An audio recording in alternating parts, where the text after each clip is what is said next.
My name is Kelly Cross, and I am an elder law attorney who specializes in only guardianship. I can't say I specialize in anything else. It's a full-time thing, understanding the brain and the law and all the resources. And I'm also a nationally designated master guardian, which is, I think, my best degree. And I always put it on where they say in the VA, well, list all your degrees. It's not a degree. It was an expensive, horrible exam with no way to study for it.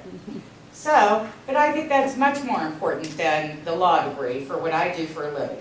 And as a matter of fact, if I walk into your hospital, your facility, you won't know I'm a lawyer until I start quoting the 800 numbers back to you and put you to task for the negligent care that I see. So basically, I don't let anybody know what I do to actually earn a living. What I do that's important, that makes my life fulfilled, is to be a guardian. And I've been doing this about 20 years. About 5 years into being a lawyer, I stopped all other practices. And now when people ask me, if I have any children, I say, no, not really. But my eldest ward is 98, and my youngest is 34. And so that's how I see my place in this world. And here at the VA and through instruction, I hope to share the honor that I feel from doing this work, the complexity of the law as it relates to real life when you have a bed you need to vacate, or someone who needs a bed somewhere, or overall the understanding of when you need a prosthetic brain, right? If you're missing a leg, VA get it for you right like that. Medicare, other insurances, but what if you need another brain? By the way, this is a picture of my great Aunt Pearl, who I dearly loved. She had Alzheimer's. She lived out at the Air Force Village. And I loved great Aunt Pearl because she used to call me about every day and call me my sister's name. She'd say, Barbara Ann, do you need any money? No, great Aunt Pearl, it's Kelly. No, I don't. Well, I'd like to send you $5,000. Aw, thank you so much. And then I call her husband and say, stop the mail. Because, you don't want that to actually happen. But it does. And Sonia Samples and her crew later in the week will tell you that it happens with frequency. So here's my credentials. Here's how to find me. There's an email address on there. I don't necessarily have a computer sitting on my desk, but my legal assistant does. I say I grew up with elderly people. I spend my time with them. I mirror them. I parrot them, so I don't have a computer on my desk. So this is my favorite, haha, because it's kind of hard to follow Dr. Winokur, isn't it? I mean, he's so masterful in how he teaches. But this is my favorite. I'm getting so old that all my friends in heaven will think I didn't make it. So that would be the goal. We're going to cover capacity, consent, and caring. How come, why? Because you all need to learn who can be that medical surrogate decision maker. Because it's going to come up. If not in your own family, in your profession. If not in your profession, surely one day in your own family or even for yourself. My life plan is to have APS take me out of my house of 100 cats with no power of attorney, no will, let them all fight over it, and I'm an attorney. I know better. But this would be my plan. I want you to be able to learn who can override my decision. Who can override me?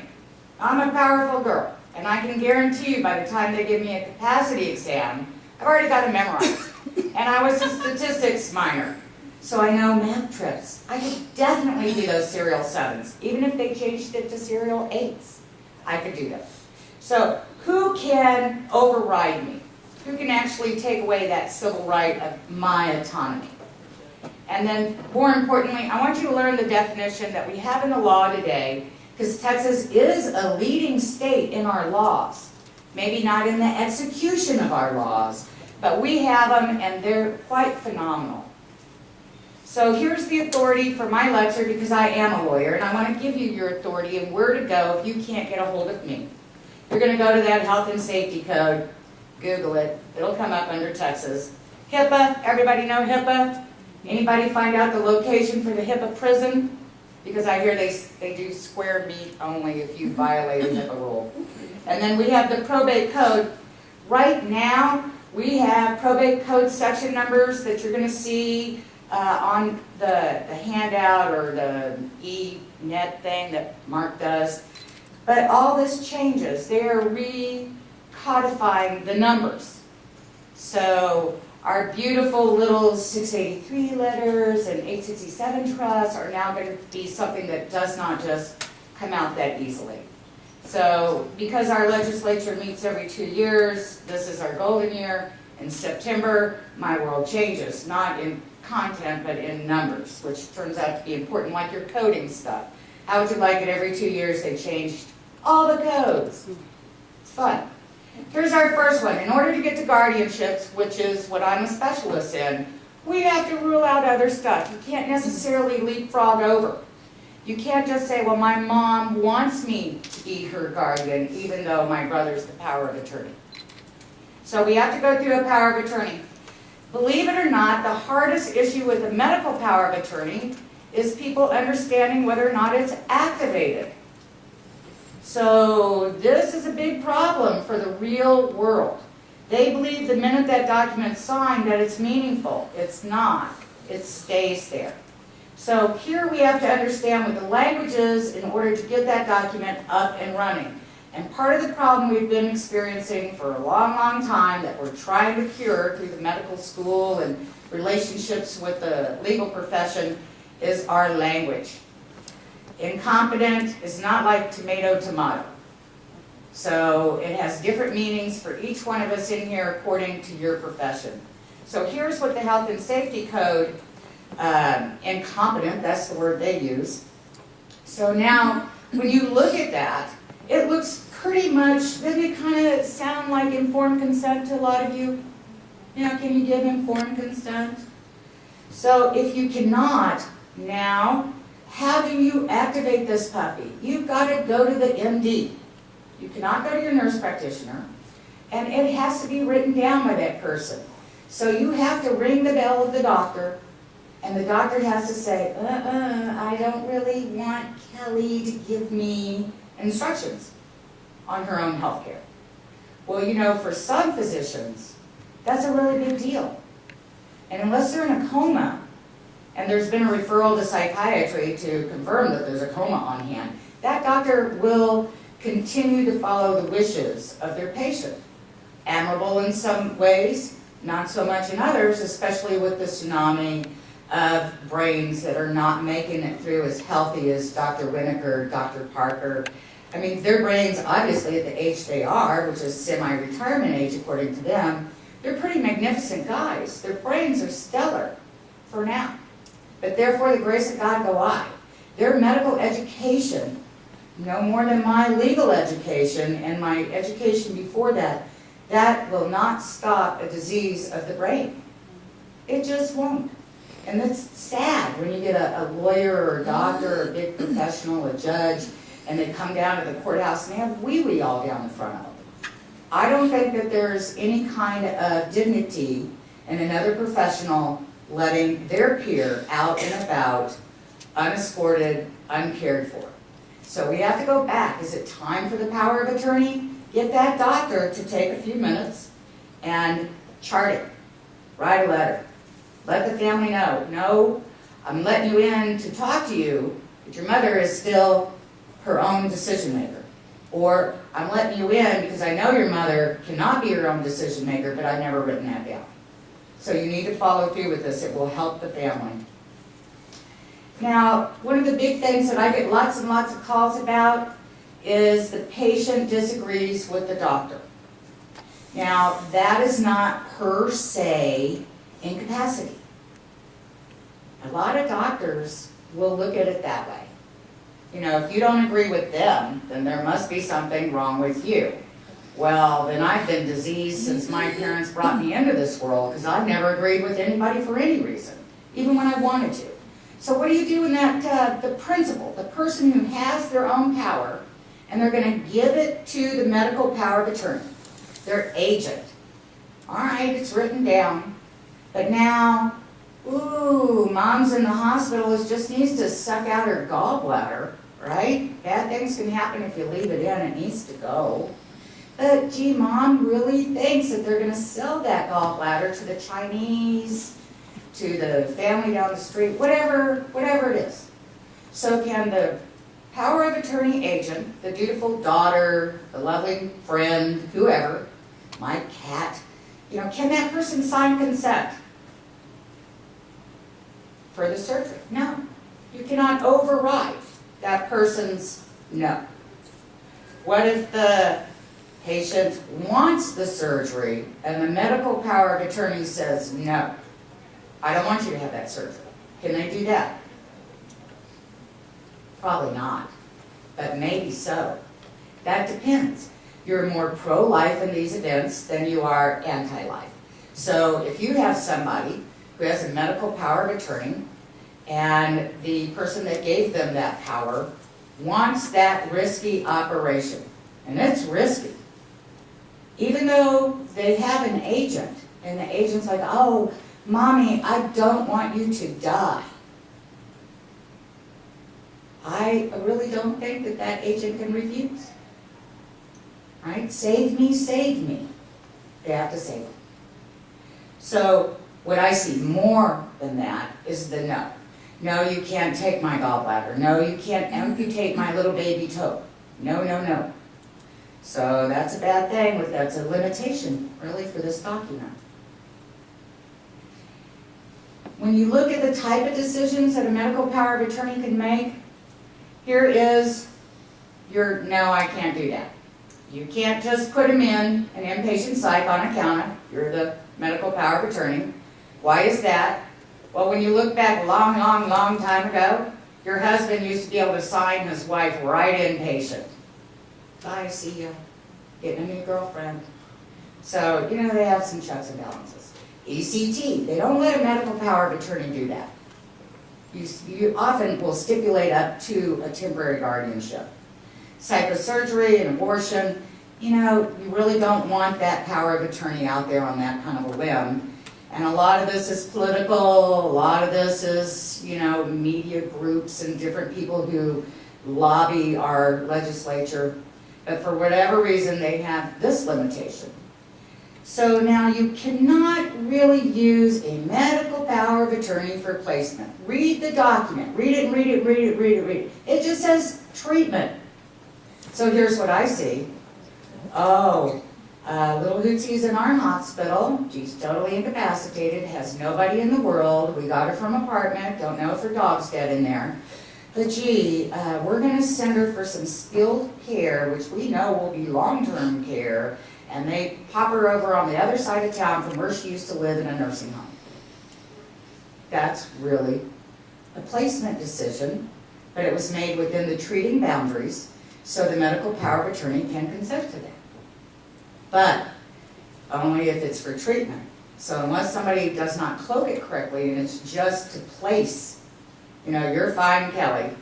Your UTI is all cleared up, but you don't know you're from the chair you're sitting on.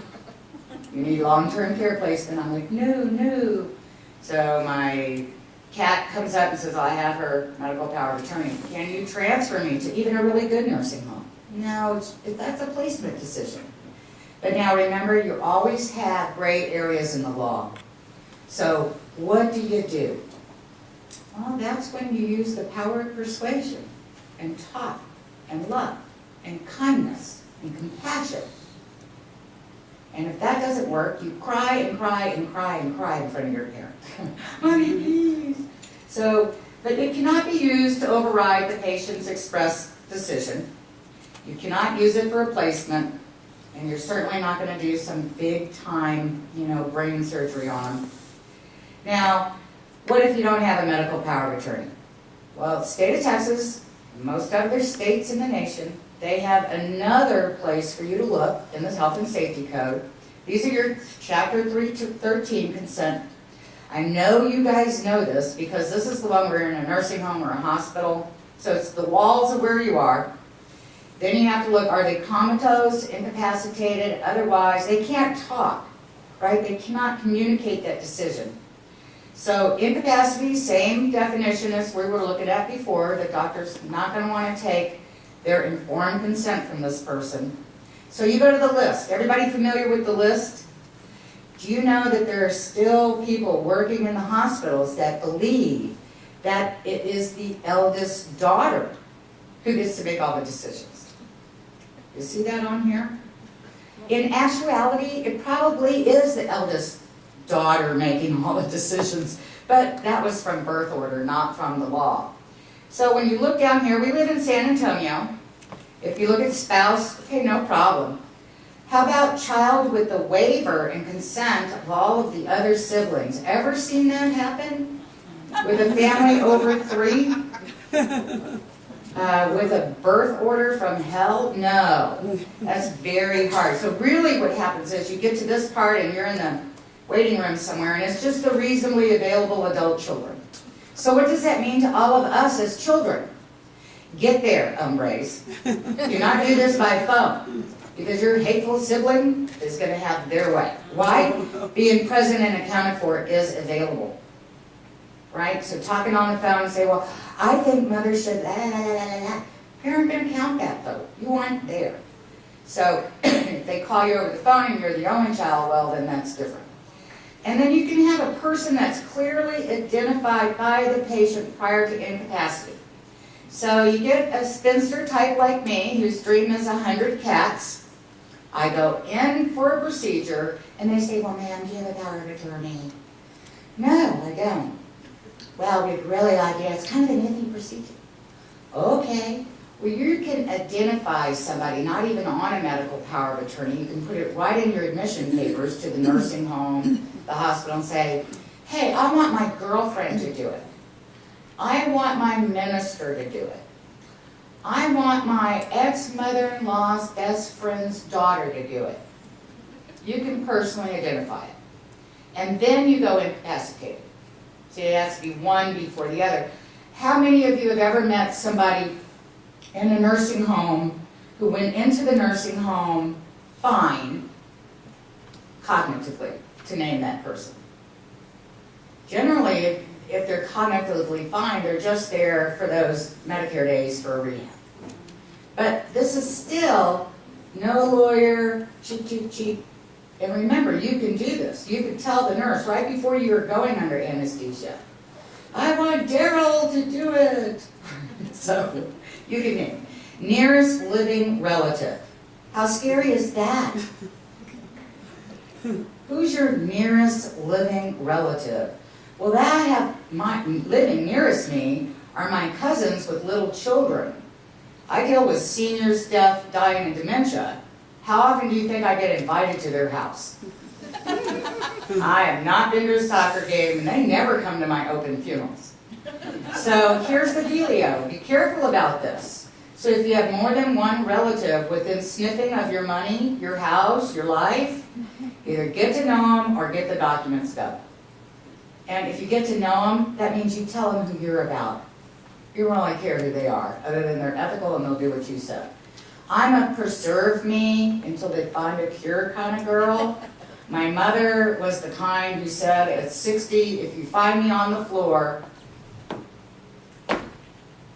walk over me. Just walk over. I said, well, Mom, what if it's, treatable, curable? She goes, daughter, don't make me come back. Okay. Member of the clergy. Yeah, they're really, really good guys. But no more than we want doctors and nurses being de facto guardians, then we want our spiritual leader to be our de facto prosthetic brain. Do you think really that the priest at my church knows me? No. I give them the check. I try to show where they can see me. But, usually I'm just praying to get to purgatory because I'm a lawyer. I'm shooting right at the middle. So, the little old lady next to me, I know she's going to suck right up. But I'm going to hit that cloud level and go, oh. So, member of the clergy, it's there. But they don't want to make your decision. They don't. So now we have to look to see, well, what's the limitations here?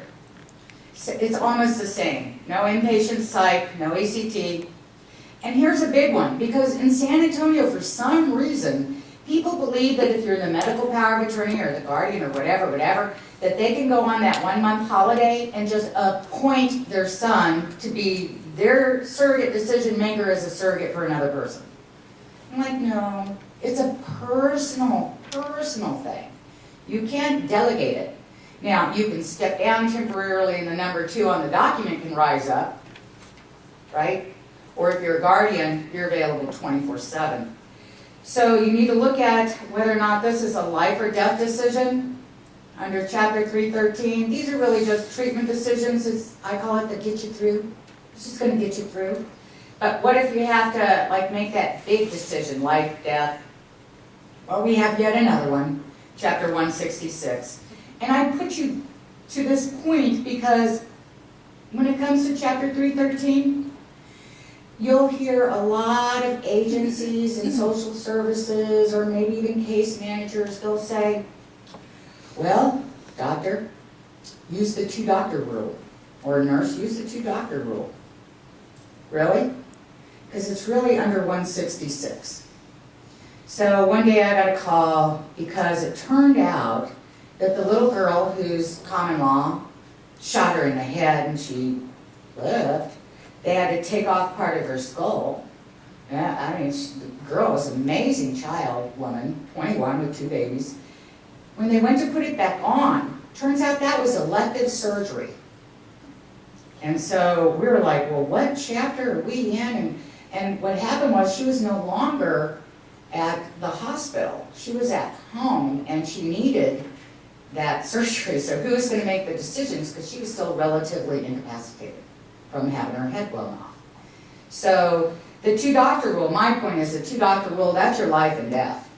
So if you can get another doctor to believe that, you know, moving the NG tube to a PEG or the, you know, whatever to a trach is 166, and you got 2 doctors. So few people have a way to check on this. And the only way that you check on it is when it goes bad. And what's the next thing when it goes bad? One of my brethren sues you. Then they're going to look and go, they're going to look at everything. Until then, nobody looks. Why? Today's society. Move on, get it done. Move on, get it done. Free that bed up. Move them on. They're old. It's not going to be important. So again, here we go. What can you do if that patient says no? Well, we already know you can't use the power of attorney to override, right? You know what, Dee? It looks like our slides are a little out of order. This is going to move us very closely into guardianships. Let me make sure here, so we went through all of that. So everybody had lunch, and everybody had a really good time with lunch. Here's our, we're going to have a little slideshow for those of you who are kind of queasy, fragile flowers, giving you time to leave. Incapacity, this is the definition that I live by. This is my bread and butter. It's not my ethics, but it is the duty that I have to look at before I file something. I have to make sure. And it's kind of hard if I'm the filing attorney because I don't always get to meet the person who needs a surrogate brain. I meet their child, I talk to their social worker, a nurse, something has brought me into this case, but I don't usually get to make my own assessment at this point. So I have to depend upon professionals out there to understand what we're looking at in this definition. We're looking at the word substantially unable. So can you have cataracts? Yeah. What if you have a brighter light to help with those cataracts? Well, then you're substantially able to read. You're working this out. So we're looking at autonomy here. We're looking at functionality. And we're looking at this being the last resort. That's not a part of the definition, but it must be. That's why we had to go through these other steps to get here. Now here, we have to have an opinion written by an MD. So you see how our doctors come in all the way through. We need them. And we need them to understand that this could be somebody whose cognition might be fine, but they're so physically incapacitated that they cannot manage their own decisions. It can happen. It's a little bit more rare, but it does happen. So next, I want to take you through a case. I want you to take a close look at these pictures because for 18 years, everybody believed these people were okay. That's the porch. That would be the living room. That's me before I lost weight. Daddy. Daddy was a smoker. Daughter. There's our dental people in here. I looked everywhere for this great dental picture. Dentals? Dentals? Loving it? Loving it? Does it look like good care? Yeah? Okay. Kitchen? See anything working in there? Anything? Anything? Oh, liking this yet? Front porch again. Okay. So, for some reason, I don't know why, but these slides got out of order again. But here's our guardianship. How do we get that from the doctor? Because you know, doctors, they like have a tattoo of HIPAA on them, right? They're like, oh no, HIPAA, HIPAA. Well, I love HIPAA. I made a lot of money. Thank you, federal government.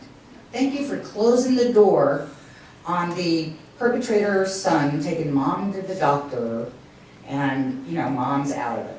So we do want to get everybody under that supervisory net of the power of attorney, or the Chapter 313, that's just your, oh my God, we don't have anything else. So, or guardianship. So here we go. HIPAA, who can do this? How can you get that from the doctor? Well, if the doctor thinks that I'm a threat, not the same as homicidal suicidal threat, but let's say I'm still driving, because you know I'm going to drive until APS takes the keys out of my hands. I have no children. There's nobody else to do it. My physician is a geriatrician. I plan on living just a little bit longer than her, and I'm bigger than her, so I think I can take my keys back from her. So who's going to take my keys? Do you think my siblings can take my keys? No. They don't live anywhere near me. Who takes my keys? Doctor. So the doctor can release information, right, on a good faith belief. So what's that? Well, if you are really that much of a brain issue in the office, that doctor should feel pretty comfortable and not scared. But the doctor can also listen to a credible person. Well, who is that?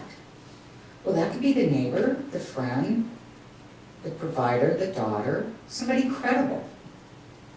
So if somebody knows that I am not eating because they brought me food every single day, HIPAA does not prevent information from going to the doctor. And I have a lot of families say, oh, I can't talk to the doctor. So I want you to talk to the doctor. Talk at the doctor. Talk at him. But then I'll call the doctor and say, you know, this looks pretty glaring to me. And this is a credible person. This is the caretaker daughter. She's there 24/7. So we want to look at getting that medical opinion. And one of the people that can authorize it is one of those people on the Chapter 313 surrogate list. Any of the kids can call the doctor and say, I'm sending over a medical opinion form for you to fill out. We need to get a guardianship for mom if you believe mom is incapacitated according to the definition on this form. Boom, it's done. So one of those people on the list can do that. Now here's the deal. Guardianship's very, very powerful. So even though I take it lightheartedly and I tend to give a lot of humor to the subject, it is so powerful. I want you to understand that I can strap Mark down and shoot him up full of drugs or have his brain zapped with ECT. I can restrict his movement by putting him in a locked unit with the agreement of the doctor. I can deny him phone privileges. I can deny him the ability to leave. I can change his medical personnel around him. I can change his resident. I can sell all of his belongings. If I have full guardianship over his person and estate, I can do many, many, many things. And yes, sometimes you do have to strap somebody down for dialysis. Yes, Sometimes you do have to strap somebody down to pull something that they put up them. And, you know, it's not a fun place to be a guardian all the time. This is very, very powerful. So, if it's uncomfortable for me, how do you think it feels for your parent to see a piece of paper that says they're incapacitated and they need somebody else to take care of them? Well, it's devastating if they have any social acuity left. So, don't resist it, but don't be a Rambo. Don't be a Rambo with powers of attorney, and don't be a Rambo with the guardianship. Find a good doctor to give the opinion. It may not always be the treating physician or the treating psych doctor, because they're so worried about Nana's personal happiness. Look for someone who will look at Nana's personal safety, because Nana's not going to be happy if she dies. Now everybody, blink your eye real quick. That's how fast death happens, right? What if you're home alone and you leave the stove on and you can't smell the smoke? Well, you could die. So, as extreme as the need, it's as extreme as the document is. So, it's powerful. And this is the only area that I can take out somebody's gallbladder that they don't want me to. I can amputate, even though they don't want me to. Now think about that. A city filled with diabetics. How many of you have met a diabetic over the age of 90? Come on, 80? Okay. They intact? A lot of them have little pieces and parts whacked off.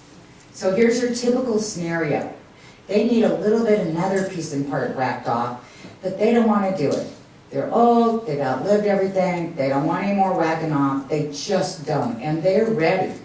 Yeah, they're incapacitated, they have dementia, they have Alzheimer's type of dementia or some other type, but they're ready. And here comes dutiful daughter. I need to be the guardian because my dad used to have his leg taken off, and they already took off the other one, but now we're going to take off this one, and my dad won't do it. And I love him. He's 97. No arms, no legs. Think Terry Schiavo in Florida, part of the definition. Remember that woman who was kind of brain dead? The mother, I think it was the mother or father, testified that she would have had every limb on her child amputated to save her life. Well, a guardian can do that. So I can actually take this arm, this leg, that leg. I can take it all. I can take your tongue. Anybody experienced tongue cancer at the VA?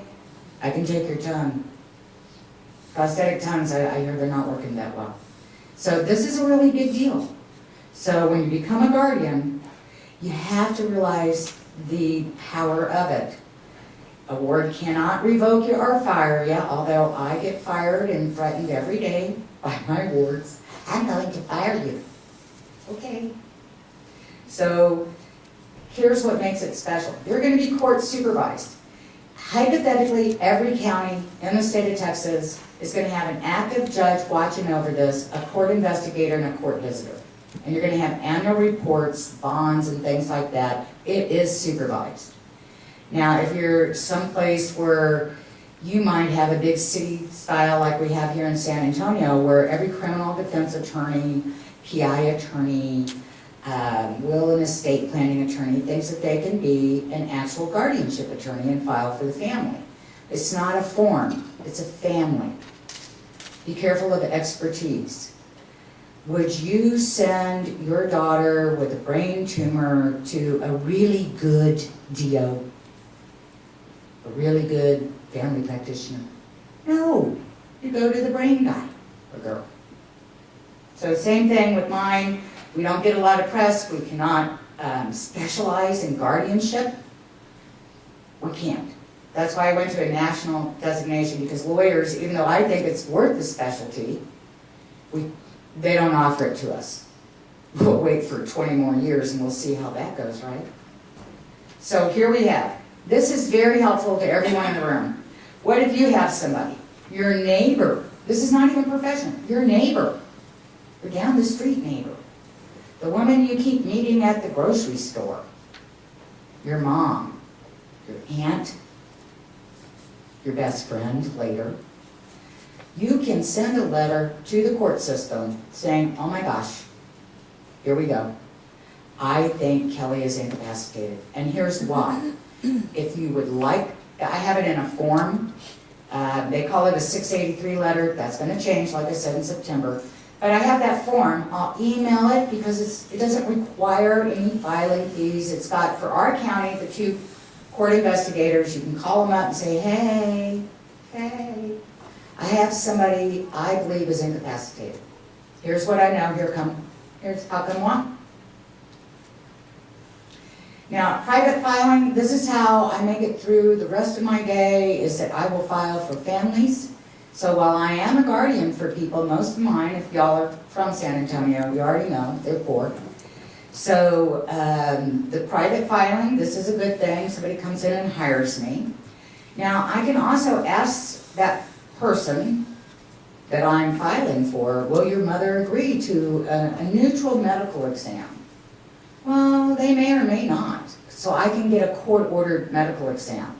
The court can appoint someone. Be very, very careful. There's very few geriatric psychiatrists who are skilled in how this all interprets in real life. Dr. Parker, he gets it. You know, a lot of your medical school people, thanks to Dr. Schillerstone, Dr. Royal, they're starting to understand more about the frontal lobe. Whereas the PCP that's seeing them for, what is it, the 6-minute thing, you know, you're fine, see ya. So you can ask for a specialist to come in. The going rate, though, is $300+ an hour to evaluate them. So, ay. So you have to figure out whether they can afford that, or even better, our county will pay for it if you really are poor. But please don't make me pay for your parent if they have money. I'm a citizen. I already work for the poor. So you have to look at who's going to pay for this and where is this information going to come from. A lot of times I'll get the facility, nursing home, psych doctor, PCP will write the letter. You know, sometimes I still want a neutral. I want somebody else to take a look. When you go through this system, you'll know when to question. Of course, if you're going in there and they've lost a lot of their abilities to do anything, then not every medical opinion has to be questioned, but it is available to question it. Here's the kind of guardianships that I do. Temporary, they'll last for 60 days. That's your, oh my God, we have an emergency. 911, that's fire, flood, or blood. In the old days, I used to be able to prepare the document for some nice nurse, walk it through for the family, and have mom appointed, bada bing, same day.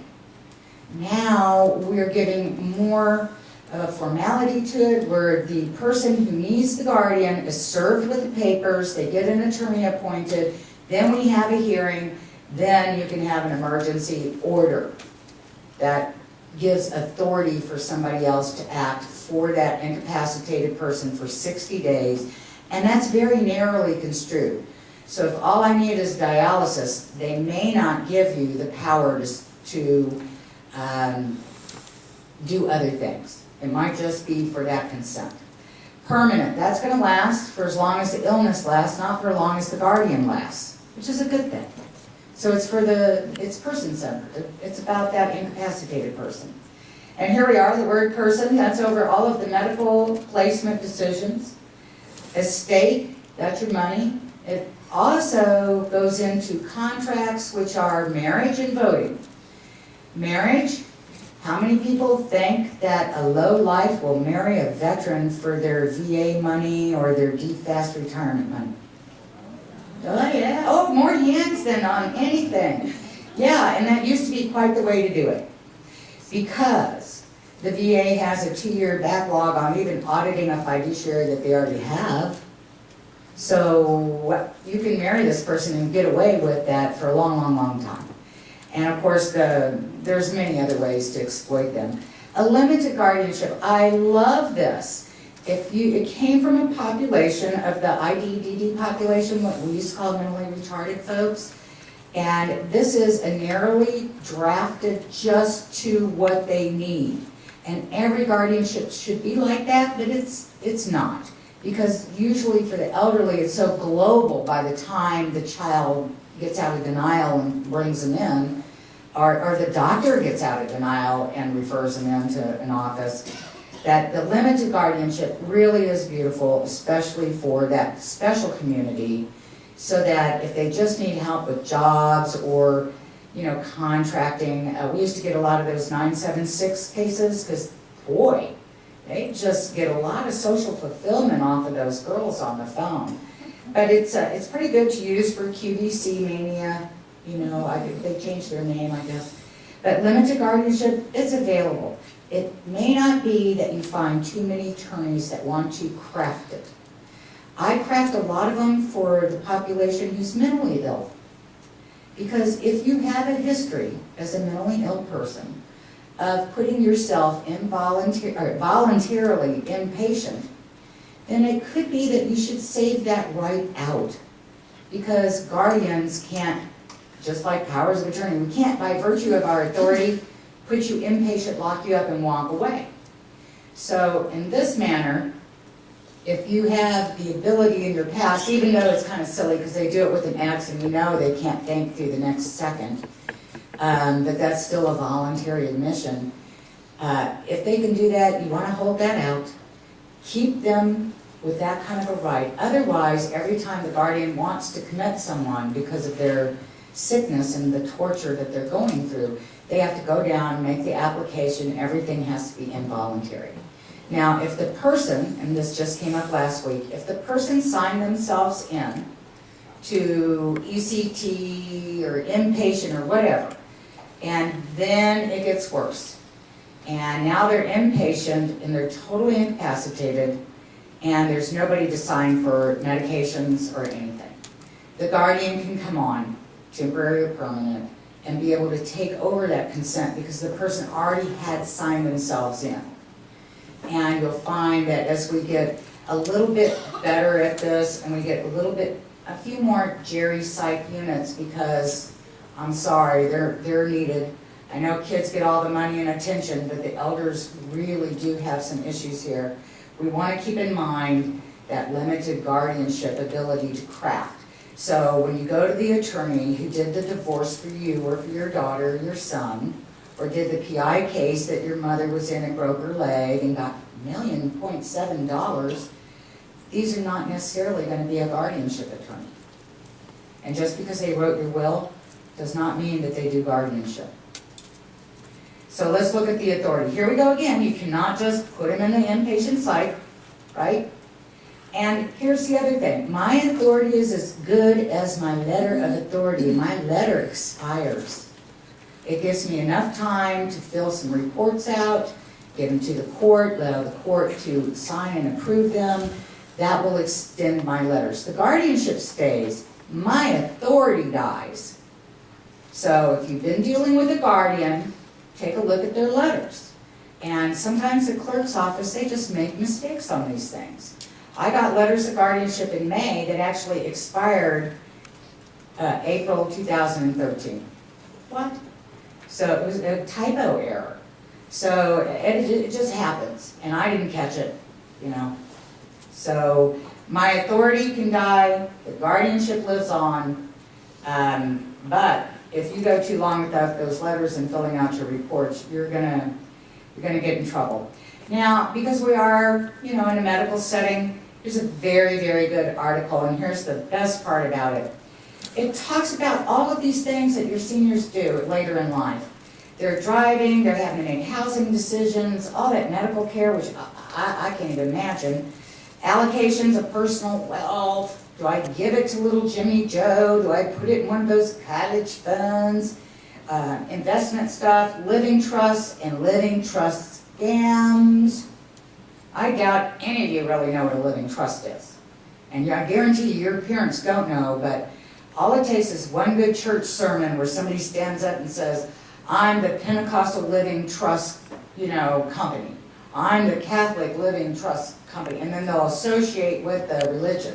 And I've had too many seniors that tell me that, oh gosh, Kelly, I saw him in church. Really? Really? You saw me there too? Okay, estate planning, who you gonna leave it to, what are you gonna do? I will have no surrogates. I'm only hoping that Sonia Samples is a little bit younger than me because I feel it's my duty to make her my power of attorney agent and all that. Okay, so here we go back. We're an old person, you're anticipating, you're planning. What scares the elderly more than anything? The words nursing home. I don't want to be institutionalized, and then somebody's going to tell them, oh, the minute you put them in there, they're going to be dead in 2 years. Really? Come on. Not on the nursing homes that I like to frequent for dinner. You know, if I'm going to talk, you got to feed me. If I don't like the food, I'm not going to talk, and then I'm going to talk bad about you. Funeral costs, burial sites, where you want to be buried, you know, out the window. I have to tell you, I wish more people would take care of this little thing, because I got a little pile of ashes going in my office. I mean, where am I going to put them? They had no money, was lucky to get them cremated, and I could not figure out where their final place should be. So what do you think I'm going to do? Wait for some long-lost, distant person to come back and say, where's Uncle Ned? And I said, well, I was going to Beeville. And it was good. Look for him in the big crush there. All right, so here we go. Here's all the rest of the stuff. So they're worried about dying. They're worried about where to die at. What do I do? Then you've lost your spouse, your SO. You know, if you have an SO, it's probably not even being recognized, and so you have all this. And then all the while, you're on some sort of bizarre fixed income. So mine's strictly Social Security with Medicaid backup. So now we're going to add on our brain. Everybody know what the executive dysfunction is? Yeah, it's a bad thing. Then we get, marketing. My neighbor, who's 86, a mother of 3 sets of twins and a single birth, which I'm dying to ask her where that came. She called yesterday, she goes, Kathy, I had to change my phone number. I'm like, oh my God, you've been in the hood here for 75 years, what's going on? Well, somebody kept calling me, harassing me. I said, who's calling, harassing you? Well, it was about me paying for a PayPal thing or something, and they just kept calling in the middle of the night and all this and that, and it was just scaring me to death. Well, she's changing her number. These people who are more serious will track that next number, no problem. I haven't seen them use the PayPal thing here as much as they do in the Yankee cities, where they actually knock on your door and come right to your door. So, unscrupulous business practices. Am I the only attorney in the room? Okay, good, because here's where it comes in. My mom has Alzheimer's. My dad has Alzheimer's. Again, after you meet them, you don't know the difference. They don't know the difference between their hootenanny and the chair they're sitting on, right? But my mom, she needs a power of attorney and she wants to leave me everything because she always loved me more. Okay, what's the attorney going to do? Well, I can tell you, the big bubble went up, the normal cost went times 3. Okay. Now you're going to smell, do they have times 3? Yeah, they do. Because why? Elders don't have a lot to spend their money on. So they go, okay, daughter, bring mom in. We'll have her executed. So they become a scrivener. Our ethics that we have as lawyers pretty much allows this practice. Every time we try to change it, the bigger lawyers vote us down. Why? Well, it's the same reason in the legislature. It just hasn't happened to their mama yet. Do you know on the IRS, you know, your 1040 stuff, there's a deduction for being blind? Did y'all know that? Yeah. You know how come why? Well, because there was a legislative guy whose daughter was blind back in 1950. That's it. Big reasoning there, huh? What about $1,000 off if you're deaf? Nope, she wasn't deaf. She was blind. So that's how these things come up. So unscrupulous business practices, absolutely. So if you find an attorney that says mom needs to go to a physician and if the physician says okay to doing this, well, the physician has to know what the piece of law is that they're looking at. What is it? Because it's not the same definition as guardianship. And there's one case out. There's a geriatric doctor who went on a case, took it all the way to the appellate court, and boy, you should see the lawyers run from this. And the case said, Mr. Lawyer, being lucid is not going to be enough. And he testified, the lawyer drafted the will and everything. I had lovely conversations with this man. He was fabulous. Many conversations about how he was from Limerick, Ireland, and how my genealogy was from Ireland, or whatever it was. Well, fine and dandy, except for the gentleman was from Alabama. And the dementia diagnosis did not rob him of his abilities to confabulate and be verbal. So what they said in this is, once you got it, it ain't getting better. And no matter how many times you say lucid and click your heels together, somebody could pull your pants down in public. So this is a young attorney, he's a good attorney, and he's still bitter. And he'll be a bitter old man over this case. Why? Because somebody cut off the ability to be paid. Lawyers get paid when they draft the document.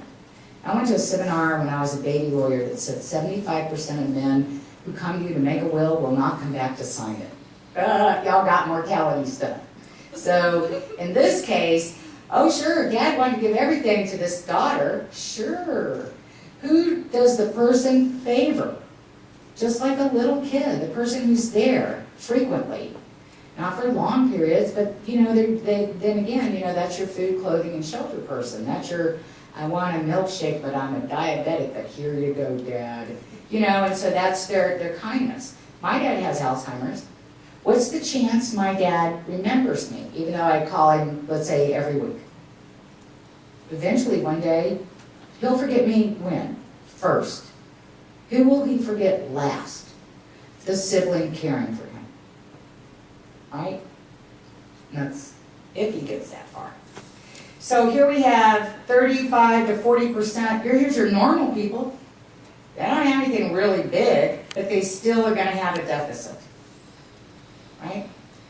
Slideshow. This is my latest case. I really love this a lot. Her husband was left in the house after a report of neglect, and he got to die in there.